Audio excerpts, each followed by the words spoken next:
Hi, welcome back to my channel. My name is Kat, and today I am doing the first of 3 mid-year faves videos. So the last video that went up was my mid-year stats video where I went through and talked about the 7 goals I had that mattered to me and kind of why I hate the mid-year freakout tag. So I will leave the link to that video down below if you haven't seen it. What I did not talk about in that video is my faves of the year so far. So I have 3 videos planned: my top dark books, my top weird books, and my top queer LGBT plus books of the first half of the year. So today is the dark books, and I have 6 books to talk about today.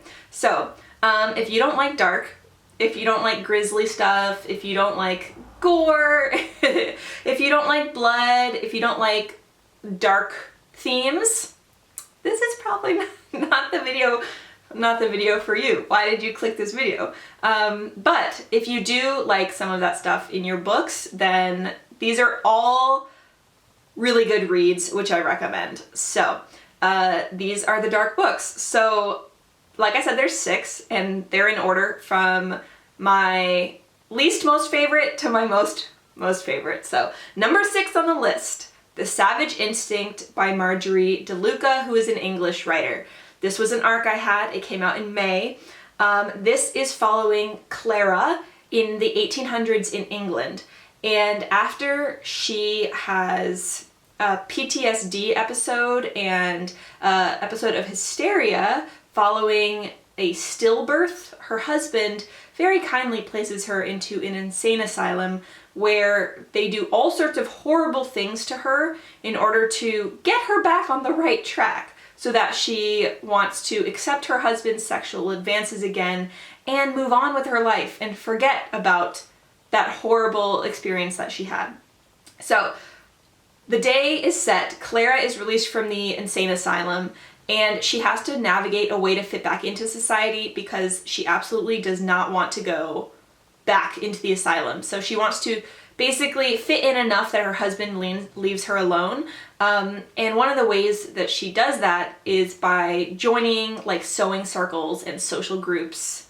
And one of the things that some people do is they go to prisons and talk to the female inmates and kind of like read them the Bible and just talk with them and just kind of relieve the monotony of prison life.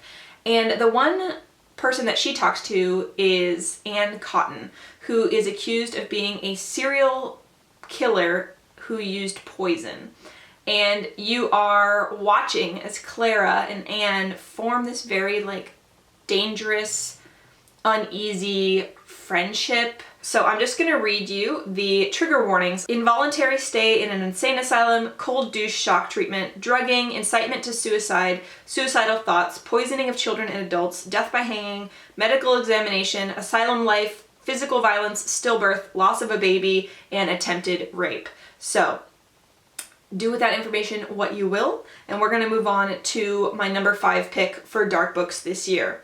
So number 5 is a French translation. This is Beside the Sea by Veronique Olmi, translated by Adriana Hunter. So this was a very random one that I checked out from the library on a whim, and this is a dark, short little gem. It's only 120 pages, and it's dark. So we're following a single mother who takes her 2 sons on a trip to the seaside. However, we know that as the story goes on, everything is not really going well, okay? Let's just say that. Like, she hasn't packed them any clothes, nor toys, nor safety things that you would need for small children.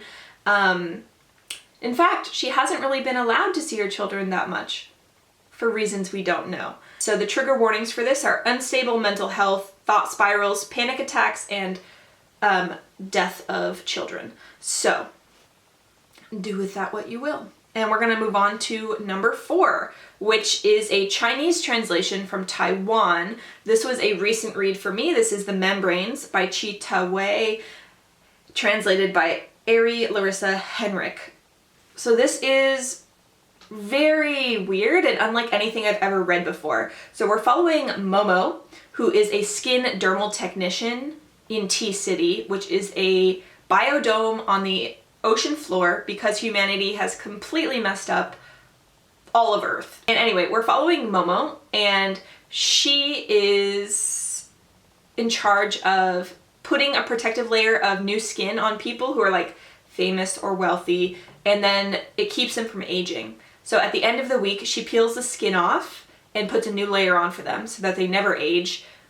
But she can also wear that skin and experience every single sensory thing that they have done that week, because the pores and the membranes of their skin like basically sink into her skin. And it's just a very weird, cool concept. And the secondary storyline is that Momo is also trying to reconnect with her mother, who she has been estranged from for a very long time. And her mother is like kind of this celebrity business figure, and at first you're not really sure why we care about the mother or why we're intrigued or invested in their dynamics at all. But I will tell you, like, the last 20% of this novel completely blew me away. It's one of the best plot twists I have ever had the pleasure of reading. It's definitely not perfect, but it is very memorable and dark. So the trigger warnings for this are war off-page, environmental degradation, solar-based illnesses, hospital setting, minor and major surgery, body horror, and nudity. So do with that what you will.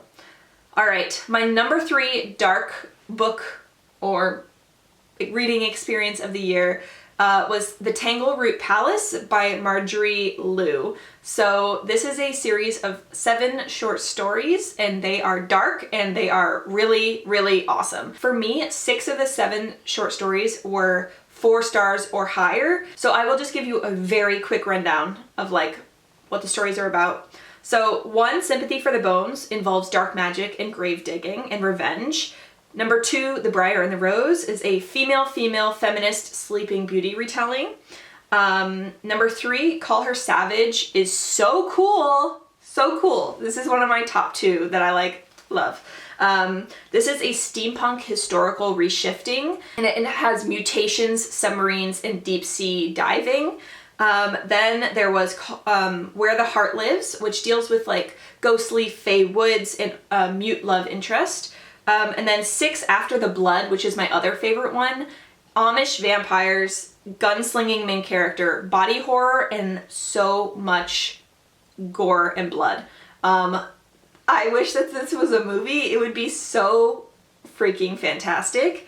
And then the last one is Tangleroot Palace, which the collection is named after. It's probably the most traditional fairy tale, although it does subvert a little bit. It involves an arranged marriage. So if you like short story collections, I highly urge you to read this. It was so good in my opinion. I thought that it was amazing, and if I ever see it in the store, I will absolutely be getting it. Yeah, so highly recommend that one. And let's move on to my number 2 pick, which is the only one that I have physical copy of. So this is The Hunted by Gabriel Bergmoser, who is an Australian author. Woo! Oh my gosh. So this is one of my top 2 thrillers of the year. So not only is it an amazing thriller, it's also super dark, which is, I think, what makes it so good for me. So this is following a grandfather who owns this remote gas station where it's just the gas station in the outback, and then his house is behind the gas station, and his granddaughter happens to be visiting him, and it's just them, and there's like fuck all out there. Until one day when a car comes like screeching to a halt in front of the station, a woman gets out. She is super badly injured, like knifed and gunshot wounds and bleeding out, and she just drops on the ground. And so they take her in, they're caring for her when people show up looking for her. And this turns into a last stand thriller at this gas station and house in the Australian outback. This was so good and so dark. So here are the trigger warnings for you. So it says gore, murder, cannibalism, torture, human hunting, guns, dismemberment, hanging, bear traps, PTSD, kidnapping, drugging, and attempted rape. So those are all on page. yes, so do with that what you will. This is an extremely dark thriller, but if you can stomach that, then definitely check it out. So let's move on to my number one dark read of the year. I wonder if you could guess what it is. I think that you probably know because I've been raving about it. So this is Star Eater by Kerstin Hall. This was a NetGalley arc that I had, and it just came out June 22nd. So it just came out at the end. I just slipped it in to this first half of the year. So this, I'm gonna be straight up, doesn't have super amazing ratings online. It has a 3.63 rating. I highly disagree. I gave it 4.5 stars. I think the reason that the rating is so low is because the magic system is really intensely dark, and it's not going to be for everyone. And in fact, there were some parts of the book where I had to just take a little breather, have a little sit down, and some water and a snack because I was like, ew, gross. Yeah. But anyway, so this is a dark fantasy world centered around the sisterhood, which is basically like a matriarchal magic system that is passed through genetics and maintained through blood magic.